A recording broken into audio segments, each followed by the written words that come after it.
شهر رمضان الذي أنزل فيه القرآن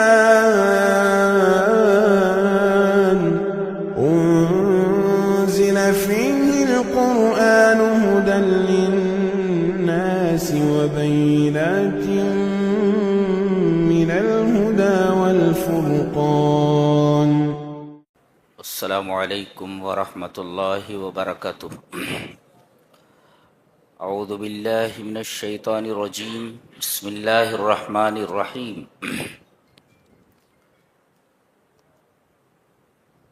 ربما يود الذین کفروا لو كانوا مسلمین ذرهم يأكلوا ويتمتعوا ويلههم الأمل فسوف يعلمون. 14ویں پارے کا تفصیلی خلاصہ پیش کیا جا رہا ہے. پارے کی ابتدا میں فرمایا گیا کہ دنیا میں جن لوگوں نے کفر کیا ہے یہ تمنا کریں گے کہ کاش یہ مسلمان ہوتے.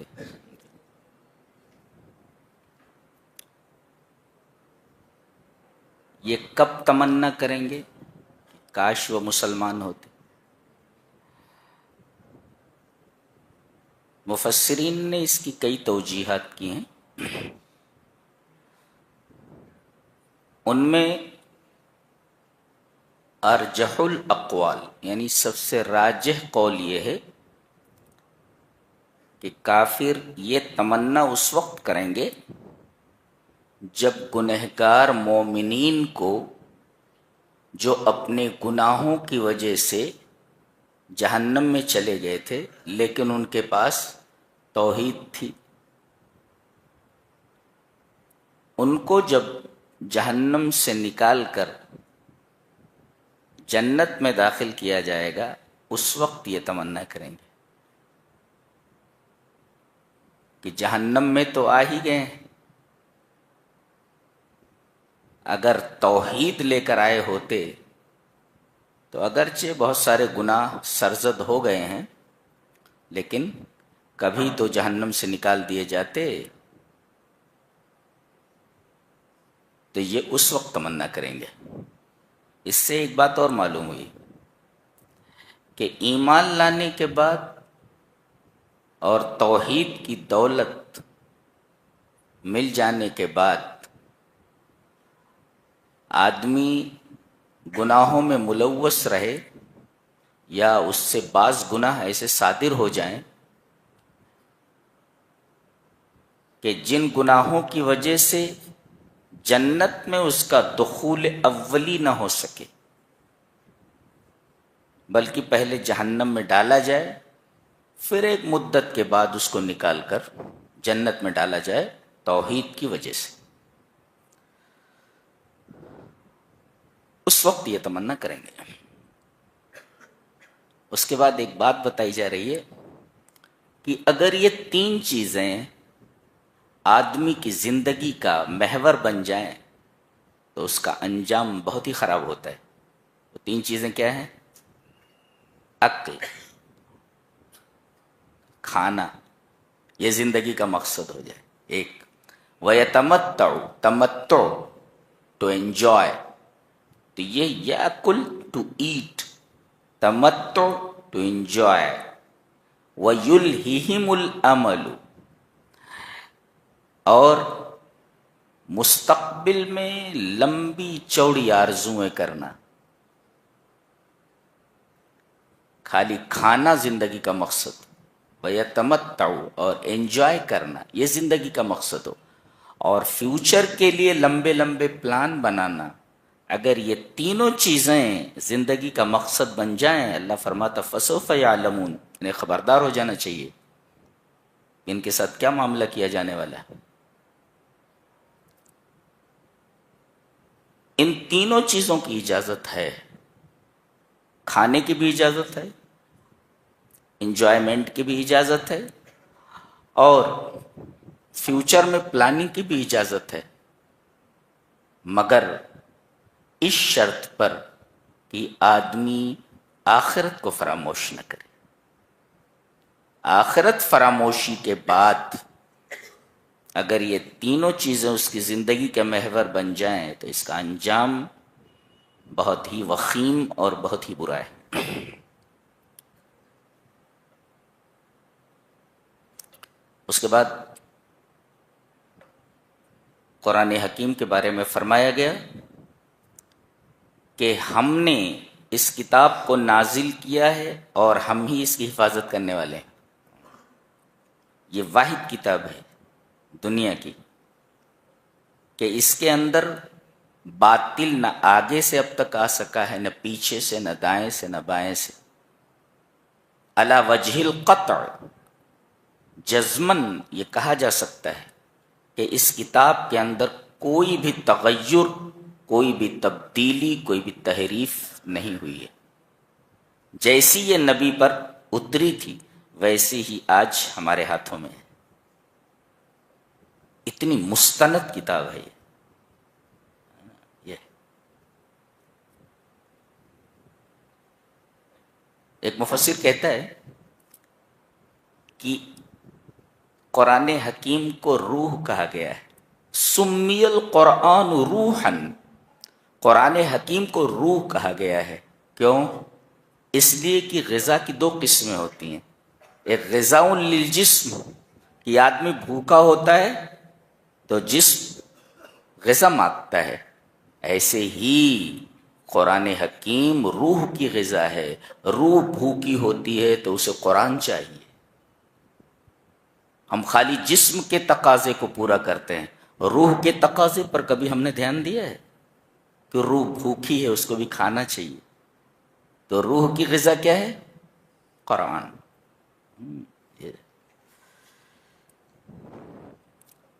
اللہ تبارک و تعالی نے اپنی بے پایاں رحمت کو بیان کرتے ہوئے فرمایا نبئ عبادی انی انا الغفور الرحیم، میرے بندوں کو یہ خبر دے دو کہ میں غفور الرحیم ہوں. اچھا، وَأَنَّ عَذَابِي هُوَ الْعَذَابُ الْأَلِيمُ، اور میرا عذاب دردناک عذاب ہے. دیکھیے، پہلے اللہ تبارک و تعالی نے اپنی صفت غفور اور صفت رحیم کا ذکر فرمایا، مغفرت کو اور رحمت کو ذکر فرمایا، اور پھر اس کے بعد یہ بتایا کہ میرا عذاب دردناک عذاب ہے. پہلا سوال تو یہ ہے کہ پہلے اللہ نے اپنے رحم کو ذکر کیا ہے، پھر اس کے بعد عذاب کا تذکرہ فرمایا ہے. اور سچ فرمایا جناب محمد الرسول اللہ صلی اللہ علیہ وسلم نے کہ اللہ تبارک و تعالی نے عرش کے اوپر اپنے پاس ایک کتاب رکھی ہے، اور کتب فی کتابہ، اس کتاب کے اندر یہ لکھا ہوا ہے ان رحمتی تغلب غضبی، میری رحمت میرے غضب پر حاوی ہے. اسی وجہ سے پہلے یہاں مغفرت اور رحمت کا تذکرہ کیا گیا اور بعد میں عذاب کا تذکرہ کیا گیا، اور یہ ذہن نشین کرایا گیا کہ ان المؤمن یعیش بین الخوف والرجاء، کہ مومن خوف اور امید کے درمیان جیتا ہے. خوف اس بات کا ہو کہ کہیں پکڑ نہ لیا جاؤں، اور امید ہو کہ اللہ تبارک و تعالیٰ بہت رحیم ہے، مجھے بخش دے گا. تو مومن کو امید اور خوف کے درمیان رہنا چاہیے. اللہ کی رحمت پر تکیہ کر کے پوری زندگی گناہوں میں گزار دے، صحیح نہیں ہے. اور اللہ کے ڈر سے آدمی اللہ کی رحمت سے مایوس ہو جائے، یہ بھی صحیح نہیں ہے. گویا کہ مومن یہ خوف اور رجا کے درمیان جیتا ہے، ڈرتا بھی ہے اور اللہ تبارک و تعالی سے رحم کی امید بھی لگائے رکھتا ہے. یہ بات ذہن نشین کی جائے. جی، نبی کریم صلی اللہ علیہ وسلم کے بارے میں فرمایا جا رہا ہے وَلَقَدْ نَعْلَمُ أَنَّكَ يَضِيقُ صَدْرُكَ بِمَا يَقُولُونَ. بہت بہترین بات بتائی جا رہی ہے. ہمیں معلوم ہے کیا بات ہے، اور اللہ کو کیا معلوم نہیں. عالم کلیات، عالم جزیات ہے. ہمیں معلوم ہے انک یضیق صدرک بما یقولون، یہ جو آپ کا مذاق اڑاتے ہیں، آپ کو برا بھلا کہتے ہیں، اس سے آپ کو دلی تکلیف ہوتی ہے، ہمیں معلوم ہے۔ آپ کو یہ برا بھلا کہتے ہیں، آپ کا مذاق اڑاتے ہیں، استہزاء کرتے ہیں، تمسخر کرتے ہیں، ہمیں اس کا علم ہے، اور اس کی وجہ سے آپ دلی درد اور دلی تکلیف محسوس کرتے ہیں۔ تو ایک کام کیجئے، فسبح بحمد ربک وکن من الساجدین، دو چیزوں کو خصوصی طور پر لازم پکڑیں۔ ایک تو اللہ کی تسبیح اس کے حمد کے ساتھ، جب بھی جی گھبرائے، دل پریشان ہو، تو سبحان اللہ و بحمدہ کثرت سے پڑھنا چاہیے، یہ بتایا گیا۔ ھذا یخفف عنک الم النفس، یہ چیز آپ سے آپ کی دلی تکلیف کو ہلکا کر دے گی، دور کر دے گی۔ اس میں تعلیم دی گئی ہے ہم مسلمانوں کو کہ جب بھی ہمارا دل پریشان ہو تو سبحان اللہ و بحمدہ کا کثرت سے ورد کریں، کثرت سے یہ پڑھیں۔ اور دوسرے وکم من الساجدین، اور زیادہ سے زیادہ سجدے کریں، نمازوں میں لگ جائیں۔ اور ایک عام بات بتائی گئی، عبادت کا یہ سلسلہ موت تک چلنا چاہیے۔ وَاعْبُدْ رَبَّكَ حَتَّى يَأْتِيَكَ الْيَقِينُ، اپنے رب کی عبادت کیجئے یہاں تک کہ آپ کے پاس موت آ جائے۔ موت کو یقین کہا گیا ہے۔ موت سے زیادہ یقینی چیز کون ہے؟ کسی سے بھی پوچھو مرنا ہے بتا دے گا، I have to die، مرنا ہے۔ تو گویا کہ سب سے یقینی چیز اگر کائنات کے اندر کوئی ہو سکتی ہے تو موت ہے۔ اچھا، نبی کریم صلی اللہ علیہ وسلم کا مذاق کس طرح اڑایا جاتا تھا جس کی وجہ سے آپ کو دلی کوفت ہوتی تھی، دلی تکلیف ہوتی تھی؟ جی کچھ قسمیں یہاں بیان کی گئی، عجیب طریقے کا استہزاء ہے۔ کہتے ہیں وَقَالُوا يَا أَيُّهَا الَّذِي نُزِّلَ عَلَيْهِ الذِّكْرُ إِنَّكَ لَمَجْنُونَ لَوْ مَا تَأْتِينَا بِالْمَلَائِكَةِ إِن كُنتَ مِنَ الصَّادِقِينَ، یہ آپ کا نام نہیں لیتے تھے، کہتے اے وہ جس کے اوپر قرآن نازل ہوا ہے۔ اس کا مطلب یہ ہوا جیسے وہ آپ کو پہچانتے ہی نہیں ہیں، آپ کا نام ہی نہیں معلوم نہیں ہے، بغیر نام کے پکارتے دو اے وہ، دیکھو یا ایھا الذی، اے وہ آدمی، لا یعرفون اسمہ ولا یعرفونہ، جیسے نبی کو پہچانتے ہی نہیں اور نبی کا نام نہیں جانتے ہیں، بغیر نام کے پکارنا او، یہ ایک طریقے کا مذاق ہے۔ اے وہ شخص جس کے اوپر قرآن نازل ہوا ہے، یہ مذاق کا ایک انداز تھا۔ دوسرے انک لمجنون، تم پاگل ہو، تم پاگل ہو۔ اور تیسرے لو ما تاتینا بالملائکہ، ہمارے پاس فرشتے کیوں نہیں لے آتے؟ عذاب کے فرشتے لے آؤ، ہمیں مٹا دو، ان کنت من الصادقین، اگر تم سچے ہو، یعنی تم جھوٹے بھی ہو۔ اے وہ جس کے اوپر قرآن نازل ہوا ہے، کسی کا نام لے کر نہ پکارنا، اس کی توہین ہے، مذاق ہے۔ اور دوسرے یہ کہنا کہ تو پاگل ہے، یہ بھی طریقے کا استہزاء ہے، مذاق ہے۔ اور دوسرے کہنا ہے کہ ان کنت من الصادقین، اگر تم سچے ہو یعنی تم جھوٹے ہو اپنی بات۔ یہ استہزاء کے طریقے بتائے گئے کہ مذاق کیسے اڑاتے تھے۔ ایک نبی کو کتنی تکلیف ہوتی ہوگی، اندازہ لگائیے۔ آج بھی گالیاں بکتے ہیں نبی کریم صلی اللہ علیہ وسلم کو، جی برداشت نہیں ہوتا۔ جی ایسی ایسی باتیں نبی کریم صلی اللہ علیہ وسلم کے تعلق سے کہتے ہیں۔ آگے سورہ نحل ہے۔ نحل کا مطلب ہوتا ہے ہنی بی، شہد کی مکھی۔ اس کے نام سے یہ سورہ کریمہ موسوم کی گئی ہے۔ اس میں اللہ تبارک و تعالی نے ایک طرف سے یکے بعد دیگرے اپنی بہت ساری نعمتوں کا تذکرہ فرمایا۔ آپ اس سورہ کو سورۃ النعم بھی کہہ سکتے ہیں، نعمتوں کی سورت۔ اللہ تبارک و تعالیٰ نے اس میں اپنی نعمتیں بیان کی، اور نعمتوں کے بیان کرنے کے بعد فرمایا وَإِن تَعُدُّوا نِعْمَتَ اللَّهِ لَا تُحْصُوهَا۔ دیکھو یہاں، اگر تم اللہ کی نعمتوں کو شمار کرنے لگو گے تو شمار نہیں کر سکتے. ایک سانس دیکھ لو, سانس ایک ہی چیز ہے, برابر ہے, نعمت ہے یہ, لیکن ایک نعمت میں دو نعمتیں. سانس جاتی ہے, ہوا اندر جاتی ہے اور ہوا باہر آتی ہے. ہوا وہی ہے, اگر نہ اندر جائے آدمی مر جائے گا, اور اندر جا کر کے وہیں رک جائے تبھی مر جائے گا. تو گویا کہ ہوا کا جسم کے اندر آنا اور جسم سے باہر نکلنا, ہوا ایک ہے, نعمت ایک ہے, مگر نعمتیں دو ہو گئی ہیں. دو فائدے اس کے. یہ اللہ کی کتنی بڑی نعمت ہے. جو لوگ آئی سی یو کے اندر رہتے ہیں ان کو دیکھ لو کہ اس آکسیجن کی, اس ہوا کی کتنی قدر و قیمت ہے, اور یہ اللہ کی کتنی بڑی نعمت ہے جو آپ کو فری میں دی گئی ہے. تو پھر اللہ کی کن کن نعمتوں کو جھٹلاؤ گے؟ وَإِن تَعُدُّوا نِعْمَةَ اللَّهِ لَا تُحْصُوهَا. اور یہ نعمتیں کیوں عطا کی گئی ہیں؟ اس لیے کہ وہ غفور الرحیم ہے. ان اللہ لغفور الرحیم, اللہ غفور الرحیم ہے. آگے فرمایا گیا پھر بھی نعمتیں میں دوں.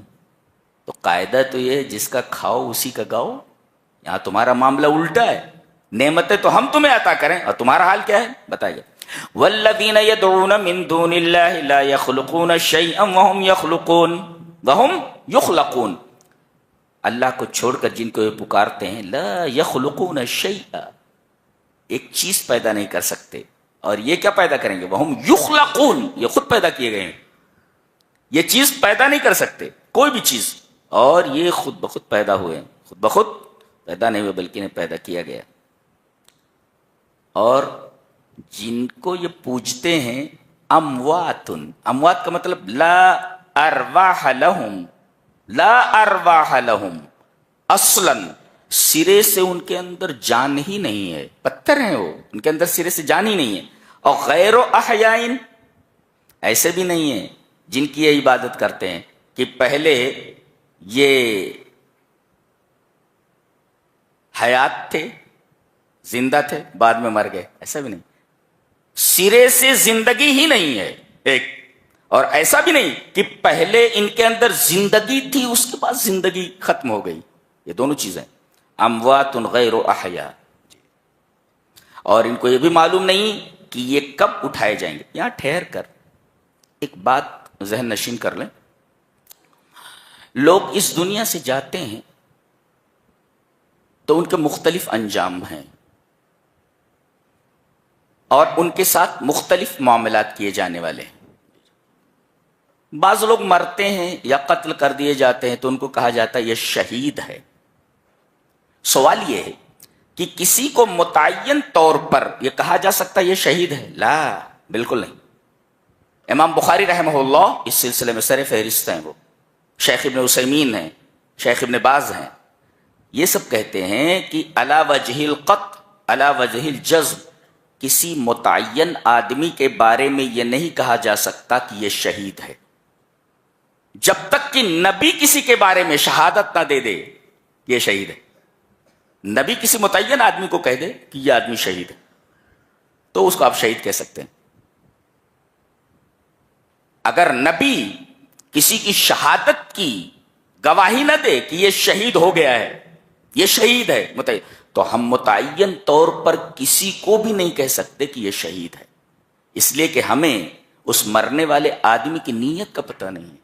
تو ہم کیسے کہہ سکتے ہیں یہ شہید ہے؟ اور دوسرے ایک قاعدہ یاد رکھیں.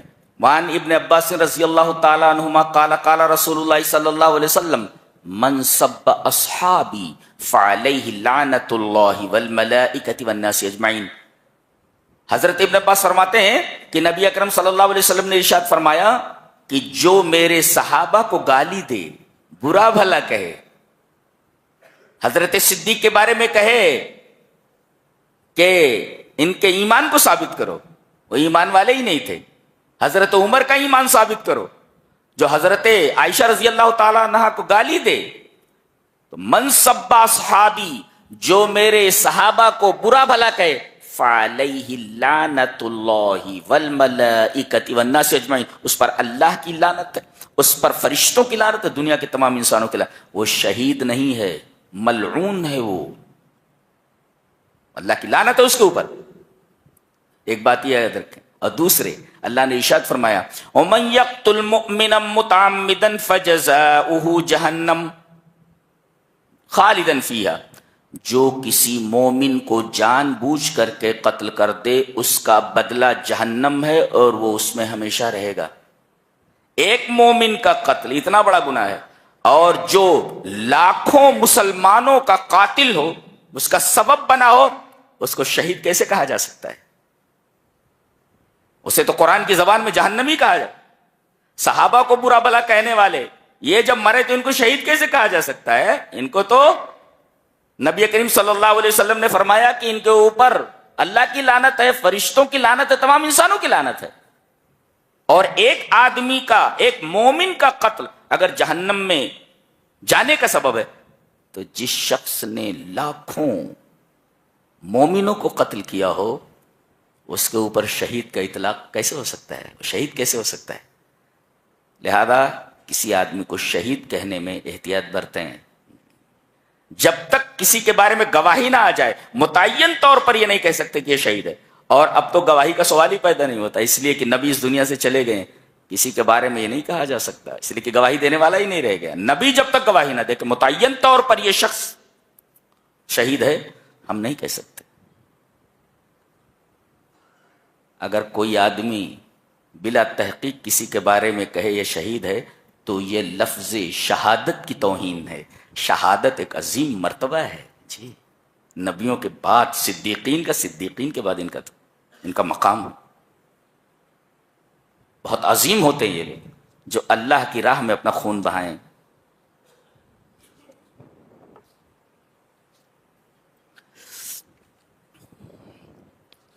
آگے ایک بڑی خوبصورت بات کہی جا رہی ہے کہ اللہ تعالی نے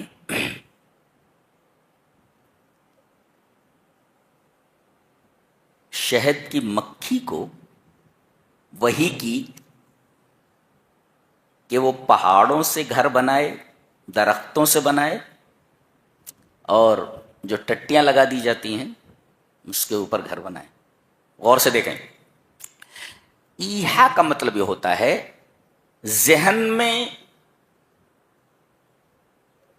کوئی چیز پلانٹ کر دینا اس کے اندر. تو وحی کا مطلب ہوتا ہے کہ شہد کی مکھی کے اندر ایک ڈیٹا رکھ دیا گیا ہے، اس ڈیٹا کے مطابق وہ کام کرتی ہے. یہ اللہ کی وحی ہے. یہ ڈیٹا رکھ دیا گیا اس کے اندر، اسی کے مطابق کام کرتی ہو. کہاں اسے جانا ہے، کہاں سے لوٹنا ہے، یہ اپنا راستہ نہیں بھول جاتی. سینکڑوں میل اگر چلی جائے تو اپنا چھتہ نہیں بھولتی ہے. اور بالکل اس کا جو سفر ہوتا ہے ایک خاص روٹ میں ہوتا ہے. جیسے ہوائی جہاز کا ایک روٹ ہوتا ہے، اگر اس کا روٹ نہ ہو تو دوسرا ہوائی جہاز سامنے سے آ جائے ٹکرا جائے گا. اس کا ایک روٹ ہوتا ہے چلنے کا. یہ سب وحی ہے. وحی اللہ تبارک و تعالی نے ایک ڈیٹا اس کے ذہن میں رکھ دیا ہے، اس کے اندر رکھ دیا، اس کے مطابق ہی کام کرتی ہے. اچھا، ترتیب جو ہے، پہلے یہ شہد کا چھتہ کہاں بناتی ہے؟ یہ پہاڑوں میں، اور پھر درختوں میں، پھر ٹٹیوں پر. ایک صاحب نے لکھا ہے کہ رتبہ اللہ بحسب اکثریتها فاکثر بیوت النحل فی الجبال ثم فی الشجر ثم فیما یبنیہ بنو آدم لہ. یہ ایک حیرت انگیز بات ہے. کہا کہ جس ترتیب سے یہاں اللہ تبارک و تعالیٰ نے شہد کی مکھی کے چھتہ بنانے کا ذکر فرمایا ہے کہ پہلے پہاڑ کا تذکرہ ہے، تو سب سے زیادہ شہد کی مکھی پہاڑوں پر شہد کا چھتہ لگاتی ہے، سب سے زیادہ بحسب اکثریتها. دوسرے نمبر پہ پیڑوں کے اوپر چھتہ لگاتی ہے. اس کے بعد نمبر آتا ہے کہ جو مکھی پالتے ہیں اور مصنوعی طور پر ان مکھیوں کو پالتے ہیں اور پھر شہد بنواتے ہیں، تو یہ تیسرے نمبر پہ ہے. تو کہہ رہے جس ترتیب سے قرآن حکیم نے ذکر فرمایا ہے بحسب اکثریتها، ایسے ہی ہوتا ہے. اس سے پتہ چلتا ہے کہ یہ انسان کا کلام نہیں ہو سکتا، یہ محمد صلی اللہ علیہ وسلم کا کلام نہیں ہو سکتا. ایک اور جہاں بھی حکم دیا گیا ہے پہاڑ سے گھر بنا. اچھا, سم کلی من کلی ثمرات, تمام پھلوں سے رس کو کھا. اچھا, یہ دیکھو ہر جگہ مؤنث کا صیغہ لایا جا رہا ہے. اس کا مطلب یہ ہوا کہ شہد کے چھتے کو بنانے میں جو سب سے بڑا کردار ہوتا ہے وہ جو مؤنث شہد کی مکھی ہوتی ہے وہ ہوتی ہے. سب سے بڑا کردار اسی کا ہوتا ہے, مؤنث کا. کسی نے بڑا اچھا لکھا ہے کہ ہذا یلمح الی ان دور المرأة السیاسی فی بناء الحضارہ, کسی تہذیب کی تعمیر میں عورت کا بہت ہی زبردست اور بنیادی رول ہوتا ہے. جس قوم کی عورتیں خراب ہو جائیں اس قوم کی تہذیب اور تمدن یہ بگڑ جاتا ہے. تو گویا کی تہذیب و تمدن کی تعمیر میں عورتوں کا ایک شاندار رول ہوتا ہے. دیکھو پورے چھتے کے اوپر حکومت اسی رانی کی ہوتی ہے. اسی وجہ سے اللہ تبارک و تعالیٰ نے کہا اس میں مین کردار عورت کا ہوتا ہے, مین کردار عورت کا ہوتا ہے. اس میں کوئی خاص کردار نر شہد کی مکھی کا نہیں ہوتا. اسی وجہ سے یہاں صیغے لائے گئے, کلی, فسلکی, اتخذی, یہ سب مؤنث کے صیغے ہیں. ایک عجیب بات کہی گی, پہلے تو یہاں جانوروں کا تذکرہ کیا گیا ہے, بعد میں جانوروں کے دودھ کا تذکرہ کیا گیا, پھر اس کے بعد یہاں شہد کی مکھی کا تذکرہ کیا گیا, شہد کا تذکرہ. فرق یہ ہے کہ جو جانوروں کا دودھ ہوتا ہے وہ موسم کے لحاظ سے اپنا رنگ نہیں بدلتا, لیکن شہد کی خصوصیت یہ ہے کہ موسم کے لحاظ سے اس کا رنگ بدل جاتا ہے. لہذا وہاں تذکرہ کیا گیا تو رنگ بدلنے کا ذکر نہیں ہے, لیکن یہاں جب شہد بنانے کی بات آئی تو فرمایا گیا کہ اس کے رنگ مختلف ہوتے ہیں. شراب مختلف الوان, اس کے رنگ مختلف ہوتے ہیں. یعنی جانوروں کے دودھ موسم کے لحاظ سے رنگ نہیں بدلتے, لیکن موسم کے لحاظ سے شہد کی مکھی جو شہد تیار کرتی ہے, جو مشروب تیار کرتی ہے, اس کا رنگ بدلتا رہتا ہے. یہ دیکھیے, اور جو ریسرچ ہے وہ یہی بات بتا رہی ہے, بالکل صحیح ہے جو قرآن حکیم نے فرمایا. اچھا, ایک نکتہ اور بھی ہے, فیہ شفاء للناس, کہا گیا کہ شہد میں لوگوں کے لیے شفا ہے. ایک مفسر لکھتا ہے شہد کے بارے میں کہا جا رہا ہے کہ فیہ شفاء, اس میں شفا ہے, لیکن قرآن حکیم کے بارے میں کہا گیا کہ قرآن حکیم سراپا شفا ہے. قرآن حکیم کے بارے میں نہیں کہا کہ قرآن حکیم میں شفا ہے, نہیں, قرآن حکیم مکمل شفا ہے. یہ فرق ہے شہد میں اور قرآن حکیم میں. قرآن حکیم نے کیا کہا کہ فیہ شفاء للناس, شہد میں شفا ہے, لیکن جہاں قرآن کا ذکر ہے ڈائریکٹ کہہ دیا گیا ہدی و شفا, فیہ شفا نہیں کہا گیا. پتہ یہ چلا کہ شہد یہ جسمانی امراض کے لیے شفا ہے, لیکن قرآن حکیم یہ امراض روحانی اور امراض جسمانی دونوں کے لیے شفا ہے. اور یہ شہد سے زیادہ مفید ہے, اس لیے کہ شہد صرف امراض جسمانیہ کا علاج کرتا ہے, لیکن قرآن حکیم امراض جسمانیہ کے ساتھ ساتھ امراض روحانیہ کا علاج کرتا ہے. اسی وجہ سے شہد کے بارے میں فیہ شفاء, لیکن قرآن کے بارے میں کہا گیا ہدی و شفاء, اس میں شفا ایسا نہیں کہا گیا. یہ نکتہ بیان کیا ہے.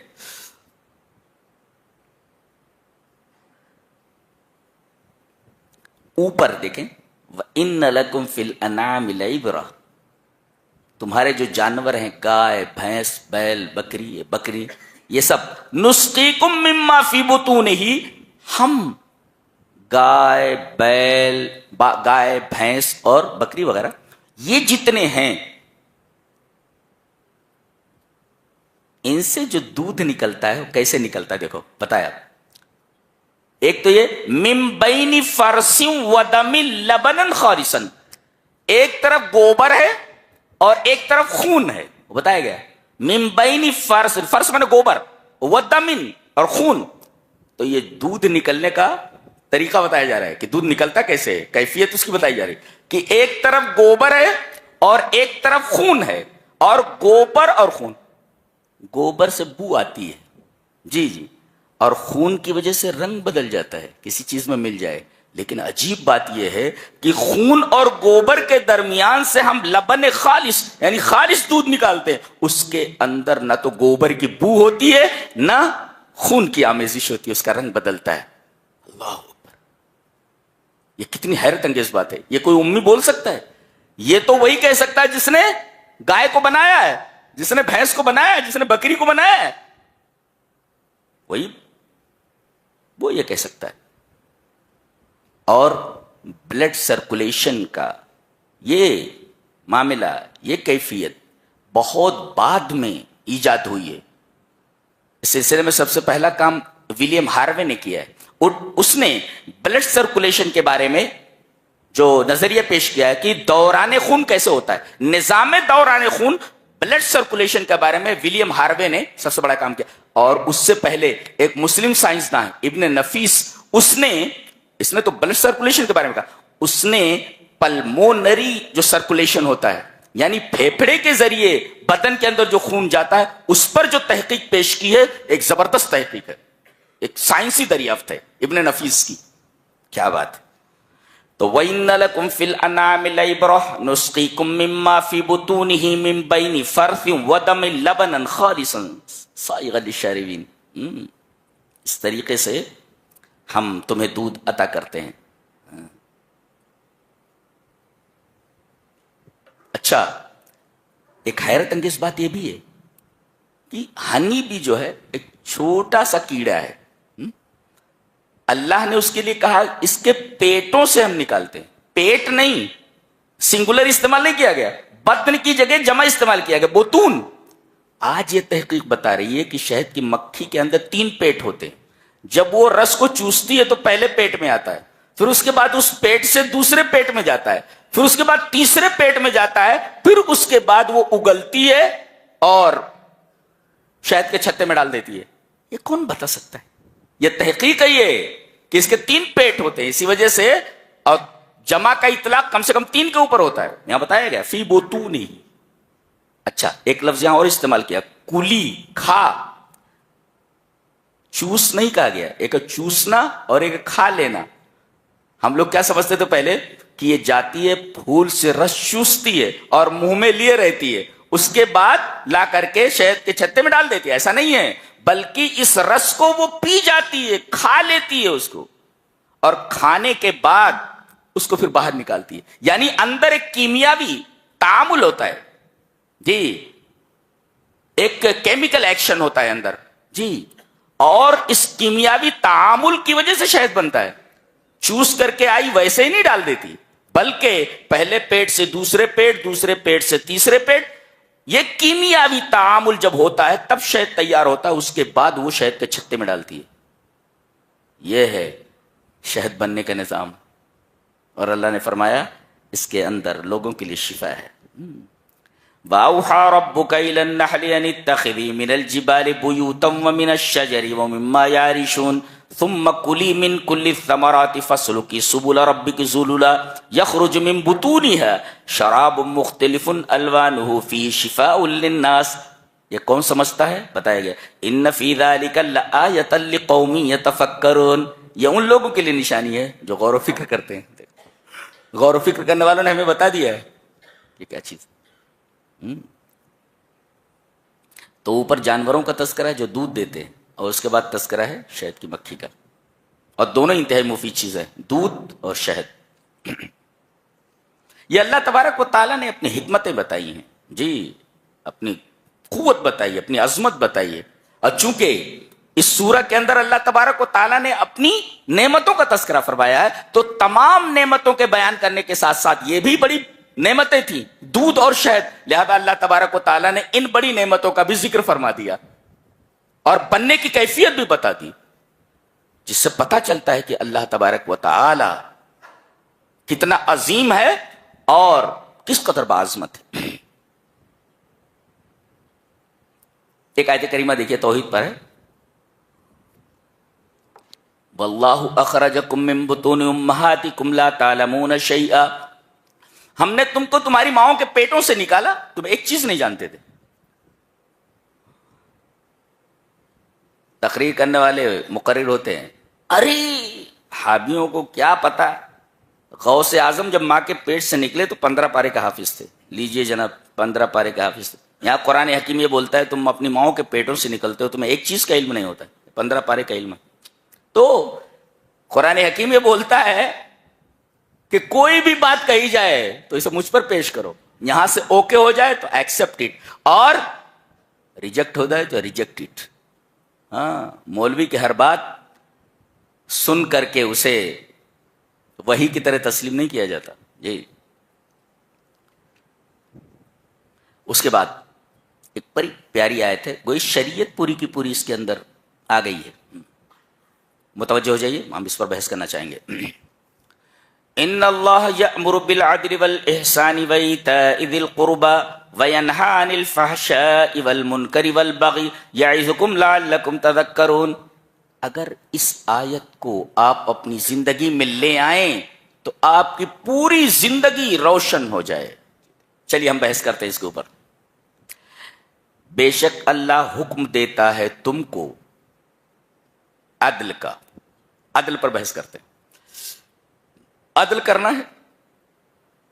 عدل کی 3 قسم ہوتی ہیں. ایک عدل فی حقوق اللہ، اللہ تبارک و تعالی کے حق میں عدل کرنا. جی نبی کریم صلی اللہ علیہ وسلم نے فرمایا، جانتے ہو کہ اللہ کا سب سے بڑا حق اپنے بندوں کے اوپر کیا ہے؟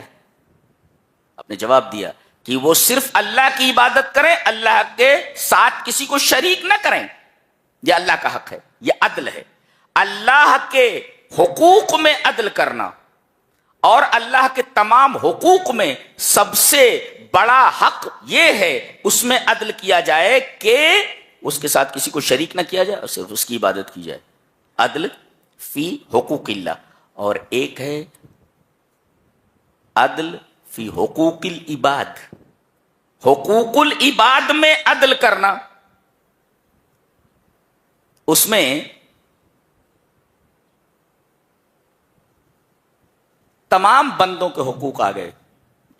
پڑوسی کا حق، ماں باپ کا حق، بہنوں کا حق، بھائی کا حق، رشتہ داروں کا حق، سارے حقوق سمٹ کر آ گئے. اس میں عدل فی حقوق الناس، لوگوں کے حقوق کے اندر عدل کرنا ایک ہے. اور لوگوں کے حقوق میں عدل کرنے کا مطلب کیا ہے؟ اصولی طور پر ایتاؤ کل ذی حق حقہ، ہر حقدار کو اس کا حق دے دینا. یہ ہے عدل فی حقوق العباد. اللہ کے بندوں کے حق میں عدل کرنے کا مطلب ایتاؤ کل ذی حق حقہ، ہر حقدار کو اس کا حق دے دینا. آج کتنے لوگ ہیں کہ باپ کے مرنے کے بعد بہنوں کو وراثت نہیں دیتے ہیں، بھائی اس کے اوپر سانپ کی طرح بیٹھ جاتے ہیں. تو یہ ہے العدل فی حقوق العباد. اچھا، ایک ہے العدل فی حقوق النفس. آدمی خود اپنی ذات کے حقوق کو پورا کرے. ذات کے حقوق، ذات کے حقوق کو پورا کرنے کا مطلب کیا؟ نفس کے حقوق کو پورا کرنا بنیاد ہے. اللہ نے فرمایا وَنَهَا النَّفْسَ عَنِ الْهَوَىٰ، خواہش نفس کے اندر اپنے نفس کو الجھنے نہ دے، اپنے نفس کو بے لگام نہ چھوڑے. وَنَهَا النَّفْسَ عَنِ الْهَوَىٰ، روک دے خواہش سے نفس کو. نفس کو خواہش سے روک دینا یہ نفس کے ساتھ عدل ہے، بے لگام نہ چھوڑ دے. آج کہتے ہیں کہ تیرا دل جو کہتا وہی کر، لا، شریعت جو کہتی وہ کر، اللہ اور اس کا رسول جو کہتا ہے وہ کر. تو ایک ہے عدل فی حقوق اللہ، ایک عدل فی حقوق العباد، اور ایک عدل فی حقوق النفس. اور عدل فی حقوق النفس کا مطلب نفس کو بے لگام مت چھوڑو کہ جو چاہے کرے. شراب پینے کا جی چاہ رہا ہے شراب پی لیا، جوا کھیلنے کا جی چاہ رہا ہے جوا کھیل لیا، زنا کرنے کی خواہش زنا کر لیا. یہ نفس کو بے لگام چھوڑنا ہے. تو وَنَهَا النَّفْسَ عَنِ الْهَوَىٰ، نفس کے حقوق میں عدل کرنا. تو عدل کی 3 قسمیں ہوئی، اللہ کے حقوق میں عدل، بندوں کے حقوق میں عدل اور انسان کے خود اپنے نفس کے حق میں عدل. ایک اس کے بعد فرمایا گیا والاحسان، جی یہ احسان کرے. سب سے بڑا احسان یہ ہے اللہ کے تعلق سے، ان تعبد اللہ کانک ترا. حدیث جبرائیل میں جبرائیل نے پوچھا کہ اللہ کے رسول احسان کیا ہے؟ آپ نے فرمایا احسان یہ ہے ان تعبد اللہ کانک ترا، تم اللہ کی عبادت اس طرح کرو جیسے کہ تم اسے دیکھ رہے ہو. یہ ہے احسان. یہ احسان ہے اللہ کے تعلق سے. اور دوسرے احسان اپنے رشتہ داروں کے ساتھ ہے. رشتہ داروں کے ساتھ احسان ہے، یہاں تک کہ اس احسان کے دائرے میں جانوروں کے ساتھ بھی احسان آ گیا. آپ بلا وجہ جانوروں کو بھی نہیں ستا سکتے، یہ احسان کے دائرے میں آ جا رہا ہے. تو گویا کہ احسان ہے اللہ کے تعلق سے، احسان ہے بندوں کے تعلق سے، اور احسان ہے خود اپنی ذات کے تعلق سے. اللہ نے فرمایا ان احسنتم احسنتم لانفسکم، اگر تم احسان کرو گے تو تم اپنے لیے احسان کرو گے. گویا کہ نفس کا بھی ایک احسان ہوتا ہے کہ آدمی نیکی کرے. یہ نفس کے اوپر احسان ہے کہ آدمی برائیوں سے بچے، نیکی کرے. تو احسان کا ایک تعلق اللہ سے کہ اس طرح عبادت کرے جیسا وہ اللہ کو دیکھ رہا ہے. اور دوسرے تمام بندوں کے اوپر احسان، جی. اور تیسرے اپنے اوپر احسان، ان احسنتم احسنتم لانفسکم، اگر تم احسان کر رہے تو اپنے اوپر احسان کرو. تم اپنے اوپر احسان کرنے کا مطلب کیا ہے؟ بھلائیوں کے میدان میں آگے بڑھے اور برائیوں کے میدان سے پلٹ آئے. یہ ہے احسان کا تذکرہ. تو ان اللہ یامر بالعدل والاحسان، اللہ حکم دیتا ہے عدل کا اور احسان کا. اچھا، تیسرے نمبر پہ وَإِيتَاءِ ذِي الْقُرْبَى، ایک ہے اولو القربہ اور ایک ہے ذو القربہ. یہاں اولی القربہ نہیں کہا گیا. اولی القربہ کا مطلب یہ ہوتا ہے خونی رشتے، نسب کے رشتے، جیسے ماں ہے، بہن ہے، بھائی ہے، یہ سب خونی رشتے ہیں. تو یہاں اولو القربہ نہیں کہا گیا. اولو القربہ ان رشتہ داروں کو، ان متعلقین کو کہا جاتا ہے جو نسب سے قریب ہوں. یہاں ذو القربہ کہہ کر کے بات بتائی جا رہی ہے کہ یہ عام ہے، یہاں تک کہ اپنے پڑوسی کے ساتھ، جی اپنے پڑوسی کے ساتھ حسن سلوک کریں. آپ نسب سے اور خون سے جو تعلق ہے تمہارا، ان کے ساتھ تو احسان کرنا ہی ہے. اللہ تبارک و تعالیٰ نے اس سے آگے کی چیز بتائی، ان کے ساتھ تو احسان کرنا ہی ہے. ذو القربہ لایا گیا، یعنی جو آپ کے قریب ہیں، جیسے پڑوسی ہیں، آپ کا دوست ہے، کوئی اور ہے، ان سب کے ساتھ آپ کو احسان کرنا. وَإِيتَاءِ ذِي الْقُرْبَى، یہ بات بتائی. تو تین باتوں کا حکم ہے. اسی وجہ سے حضرت حسن بصری نے کہا کہ لم تترک هذه الآیۃ خیرا الا امرت به وشرا الا نہت عنہ. اس آیت کریمہ میں کوئی ایسی بھلائی نہیں ہے جسے چھوڑ دیا ہو، اور نہ اس میں کوئی ایسی برائی ہے جس کو اس آیت نے روکا نہ ہو کہ ان برائیوں سے رکنا ہے اور ان بھلائیوں کو کرنا ہے. پوری شریعت اس میں آ گئی. کسی ایسی بھلائی کو نہیں چھوڑا ہے جو بھلائی اس آیت میں نہ آ گئی ہو، اور کسی برائی کو نہیں چھوڑا ہے جو اس آیت نے منع نہ کیا ہو اس برائی سے. یہ اتنی عظیم آیت ہے. یہ حضرت حسن بصری کا قول ہے.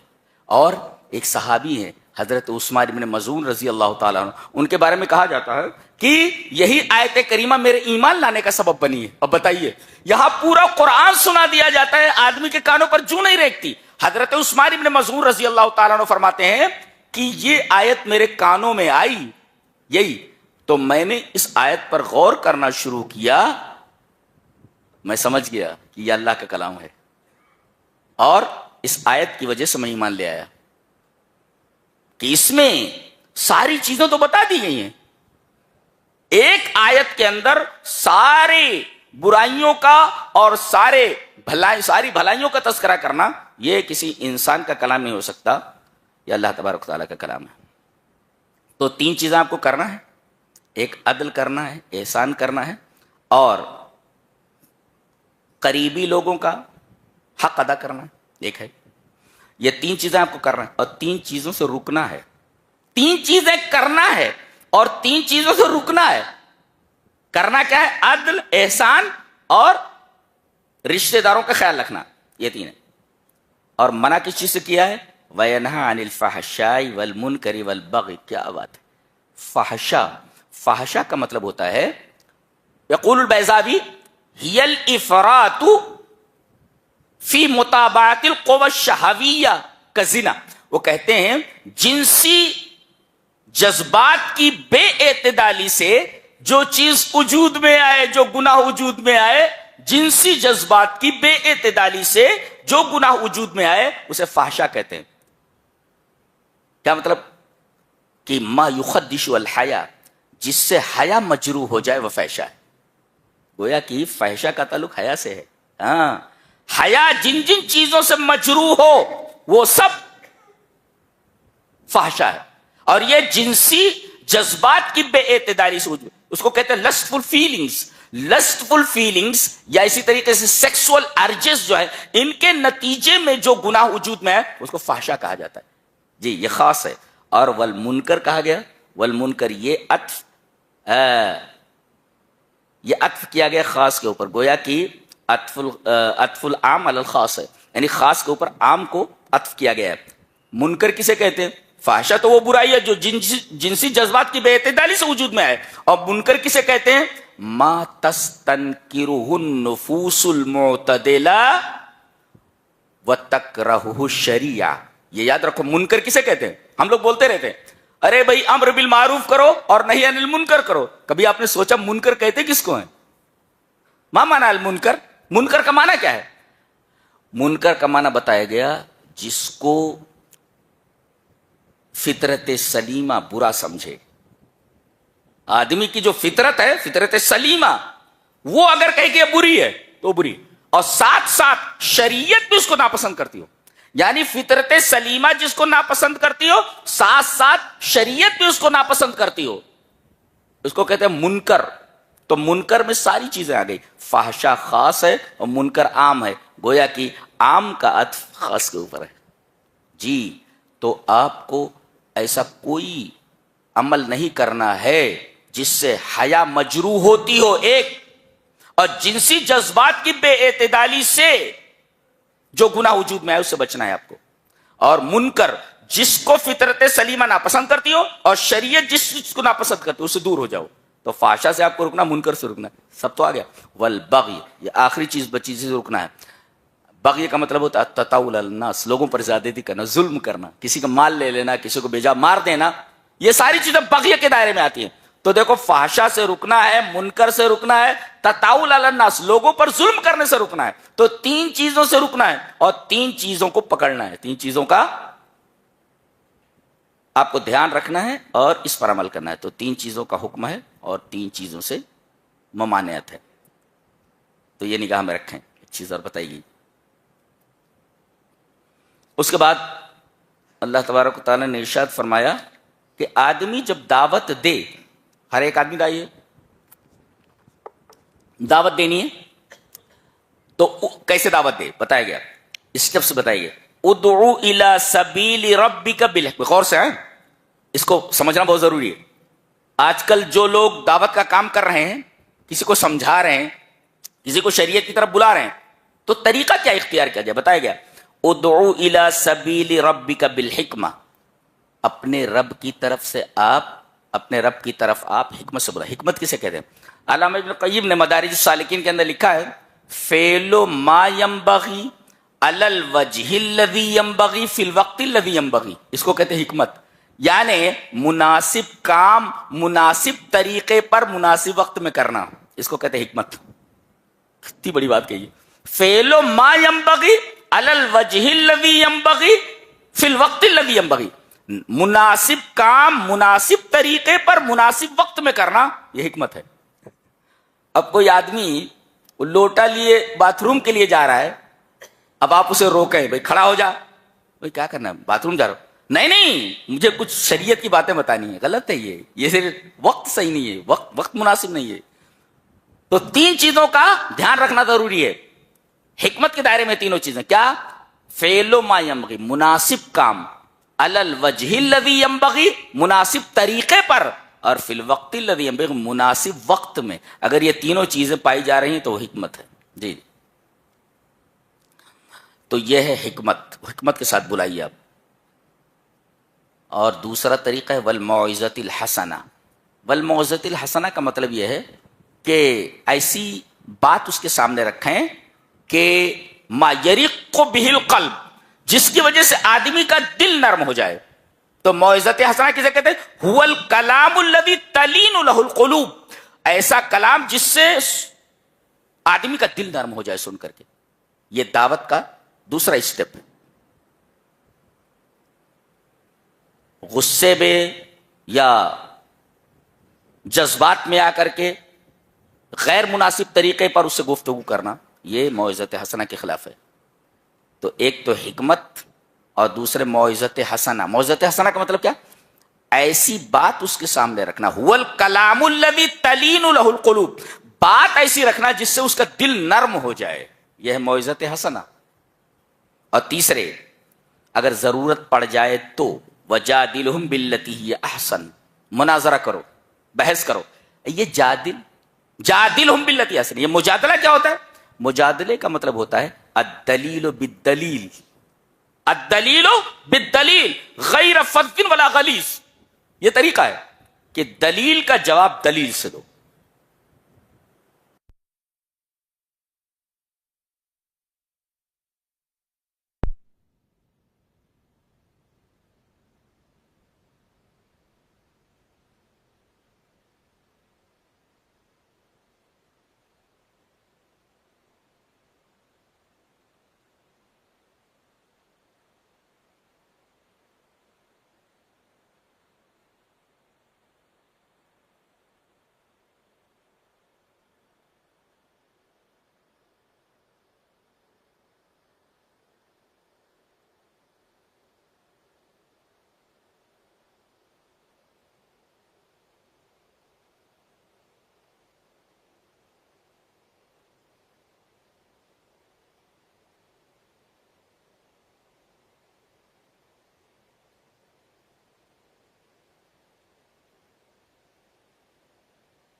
رب العالمین.